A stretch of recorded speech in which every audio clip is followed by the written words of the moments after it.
Hello dear students.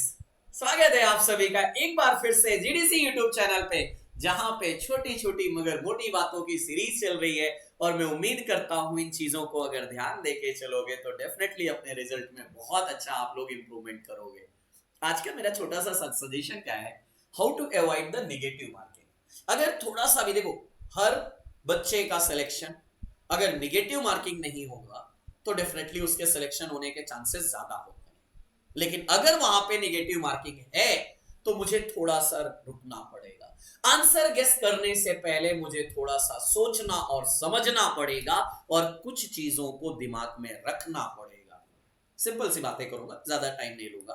देखो, सबसे पहले अगर बात किया जाए कि अगर मुझे नेगेटिव मार्किंग अवॉइड करनी है, then read the question carefully. बहुत ध्यान से सुनिएगा, क्योंकि कभी कभी आता हुआ क्वेश्चन भी गलत हो जाता है। छोटे छोटे अल्फाबेट, छोटे छोटे वर्ड ना देखने की वजह से, लाइक नॉट एक्सेप्ट, इनकरेक्ट की कहानी। या मैं बात करूं focus on your strong subject, हम सबसे पहले उस क्वेश्चन के सब्जेक्ट के क्वेश्चन अटेम्प्ट कर लेते हैं जिसमें हमारा हाथ तंग है और उसकी वजह से हमारा कॉन्फिडेंस लो हो जाता है और आते हुए क्वेश्चन फर्दर हम नहीं आंसर कर पाते हैं। तो पहले अपने स्ट्रॉन्ग जोन में रहिए, बी कॉन्फिडेंट, बी पॉजिटिव रहिए। और जब एक बार आपने अपने स्ट्रॉन्ग जोन के क्वेश्चन को अच्छा कर लिया, सॉल्व कर लिया, तो डेफिनेटली आगे भी आपके आंसर बनेंगे।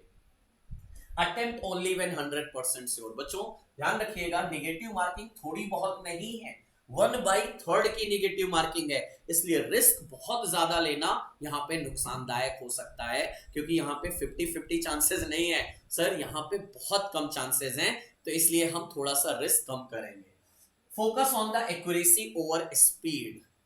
टाइम तो कम है, 90 मिनट्स में 100 क्वेश्चन करने हैं, पता है।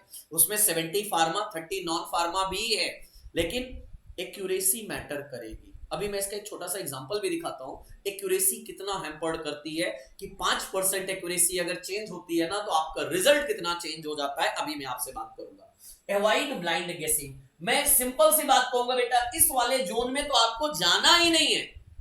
आप 60 क्वेश्चन करो, 70 करो, 80 करो, 90 करो, कुछ भी करो, लेकिन गेसिंग पे बहुत ज्यादा या टचअप करने की जरूरत ही नहीं है। सिंपल आप क्या करो, अपना एक स्ट्रेटजी बनाओ, टाइम लिमिट फोकस करिएगा। सबसे पहला पॉइंट आता है सेट अ टाइम लिमिट। जैसे हमें पता है हमारे हर क्वेश्चन के लिए 54 सेकंड्स यहाँ पे दिए जा रहे हैं, मतलब मुझे कोशिश करना है उसके अंदर मुझे सॉल्व करना है, क्योंकि आगे हो सकता है कोई क्वेश्चन बड़ा हो जिसमें टाइम ज्यादा लग जाए, तो उसके लिए सेफ्टी मुझे लेके चलनी है। पहले इजी क्वेश्चन पे टारगेट करेंगे, उसके बाद हम अगर कोई डिफिकल्ट क्वेश्चन आ रहा है तो अभी स्किप कर लेंगे, मार्क कर लेंगे, बाद में उसको देखेंगे। And use elimination method, already उसके लिए मैंने ये वीडियो बनाया था, इसको एक बार देख लीजिएगा, काफी काम की और हेल्पफुल वीडियो हो सकता है। And the last one, use the final 10 to 15 minutes for review. खैर आपके पास इतना टाइम नहीं रहेगा, लेकिन हाँ मैं ये जरूर कहूंगा कि लास्ट के 5 से 10 मिनट को रिव्यू के लिए रख लीजिए। तो कोशिश करिए कि आपको जितना जल्दी हो सके, स्पीड तो मैटर करनी है, एक्यूरेसी उससे ज्यादा। कैसे, जरा सुनिएगा, एक एग्जांपल के साथ बात करते हैं। मान लीजिए कि आपकी यहां पे स्ट्रेटजी क्या होनी चाहिए, आपको कितने क्वेश्चन सॉल्व करने चाहिए और कितना वहां पे आपके पास रिस्क लेने की एपेटाइट है, ये भी हम समझने की कोशिश करेंगे। सबसे पहले ये तो हमें पता है सर, हमारे पास टोटल 100 क्वेश्चन, 100 मार्क्स हैं। हर करेक्ट आंसर पे 1 मार्क्स और नेगेटिव आंसर पे 1/3 की नेगेटिव मार्किंग यहां पे हमें मिलेगी। करेक्ट है। अब मुझे क्या करना है, मैं आपके सामने देखो एक एग्जांपल के साथ बात करता हूं कि एक्यूरेसी कितनी मैटर करती है। मान लीजिए 3 बच्चे हैं, तीनों बच्चों ने 90 क्वेश्चन यहां पे सॉल्व किया। जो फर्स्ट बच्चा है उसने जो 90 क्वेश्चन सॉल्व किए वो 90% एक्यूरेसी के साथ सॉल्व किए। अब 90% की एक्यूरेसी के साथ जब उसने सॉल्व किया तो उसके 81 क्वेश्चन सही हुए, 9 क्वेश्चन रॉन्ग हुए, तो उसके मार्क्स कितने बनेंगे, 78 मार्क्स बनेंगे। जब 100 नहीं, 90 क्वेश्चन सॉल्व किए और 90% की एक्यूरेसी के साथ। सेकेंडरी अगर बात करूं, जो बी स्टूडेंट है उसने 85% की एक्यूरेसी उसकी रही, थोड़ा सा उसने रिस्क ज्यादा लिया। वहां पे 90 क्वेश्चन उसने भी सॉल्व किए, लेकिन यहां पे जो उसके सही क्वेश्चन हुए वो 76 और जो गलत क्वेश्चन हो गए, रॉन्ग, कितने हो गए, 14 हो गए। इससे उसकी जो रिजल्ट आया वो कितने मार्क्स आए, 71। अब देखिए ये जो 6 या 7 पॉइंट का जो गैप हो गया मार्क्स का ना, बहुत बड़ा गैप्स है। कितने के चेंज में? ओनली 5% की एक्यूरेसी में इतना बड़ा चेंज आ गया। ये बहुत बड़ा चेंज कहलाएगा।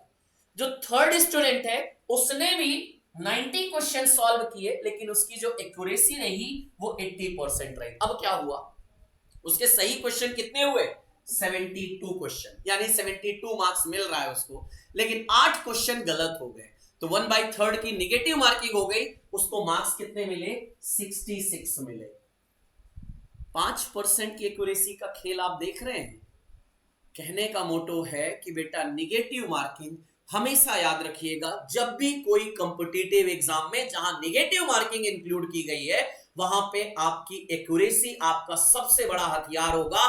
इसलिए अगर आप एक्यूरेट हैं, कंफर्म हैं, तो आगे बढ़िएगा, लेकिन अगर नहीं तो कृपया करके उसको छोड़ दीजिए, स्किप कर दीजिए, वो ज्यादा अच्छा है। तो इस वीडियो में यहीं तक। आई होप ये स्ट्रेटजी आपके लिए काम आएगी आपके फाइनल एग्जाम में। इसी के साथ मैं आप सभी को आपके एग्जाम के लिए wish you all a very best of luck for your exam. मिलते हैं आप सभी से किस नए वीडियो, नए कंटेंट के साथ। Thank you so much to all.